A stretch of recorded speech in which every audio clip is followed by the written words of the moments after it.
စားစီကြီးတွင်းဖို့မတို့ဒီစကားစကားစားပေးကနေဖုန်းဆက်တဲ့အခါမှာပေါ့နော်ဟိုကျွန်တော်ဒီလိုရုံးခွဲလေးမှာလာတွင်းဒီ program လေးရှိရဒီ lucky draw လေးရှိရဆိုတဲ့အကြောင်းဖိတ်ဆက်ပြီးတော့သိရတာပေါ့ဟုတ်ကဲ့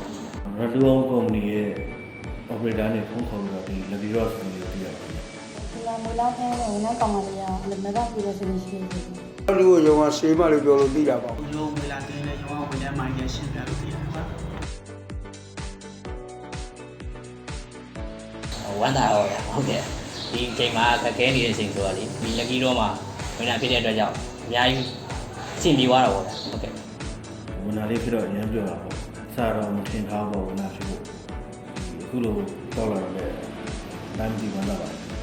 ကြော်တော့နောက်လာနေတယ်ပြရတယ် တန်းထက်လုံးဝလာပါတယ် ရမ်းပြောပါတယ်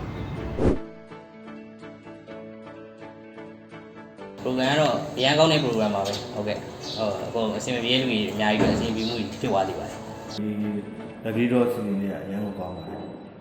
နောက်လည်းဆက်လုပ်ပြီးတော့ပို့ပြီးတော့အဆင်ပြေပါတယ်ခင်ဗျ ကောင်းတယ်တော်တော်ဆင်းပြီး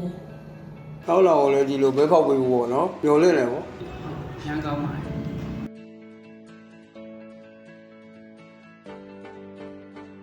ပေးချင်တာကတော့ဒီလိုမျိုး lucky draw လေးနဲ့နောက်ထပ်ပို့ပြီးတော့အများလေးလုပ်ပေးနိုင်ပါဦးလုပ်ပေးပါဦးဒီတက်ကောင်းတဲ့ service တွေလည်းအများကြီးလုပ်ပေးပါဦးအဲ့လိုပဲတန်ပြီးနေပါတယ်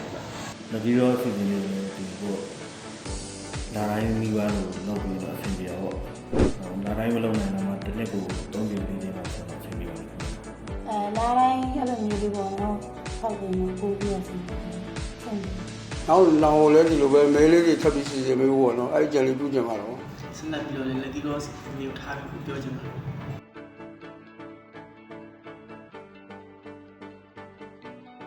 အခုကျွန်တော်ယူရဲ့ဒီကျွန်တော်ဝေးသွင်းငွေတောင်းပေးမဲ့နည်းနည်းနဲ့ 20% လောက်နဲ့တွင်းပြီးတော့ယူတဲ့အစီအစဉ်လေးကိုပဲအရင်ကောင်းတဲ့အစီအစဉ်လေးဖြစ်လို့ဟိုအားလုံးပဲတုံ့ပြန်ကြည့်ပါဦးအဲ့လိုအကြံပေးရပါတယ်ဟုတ် စားပြကတော့တော်တော်ကောင်းပါတယ်နေချင်းဆောင်ရွက်ပြီးလို့ပို့တော့အဆင်ပြေပါတယ်ချားတော့မရှိဘူး တော်တော်များများဟိုဆင်းနေဆင်းပြီးအဲ့လိုမျိုးတစ်ချောင်း ဆိုင်ကယ်ဝင်ယူတဲ့အခါမှာလပေးလေးပေးလို့ရလို့ငွေပုံလိုက်မပေးရလို့အဲ့ဒီကြံလေးကိုဖြစ်ပါတော့ အခုနဲ့လည်းတွေ့ရရမ်းကောင်းပါသိကျင်တယ်မျိုးရှိတယ်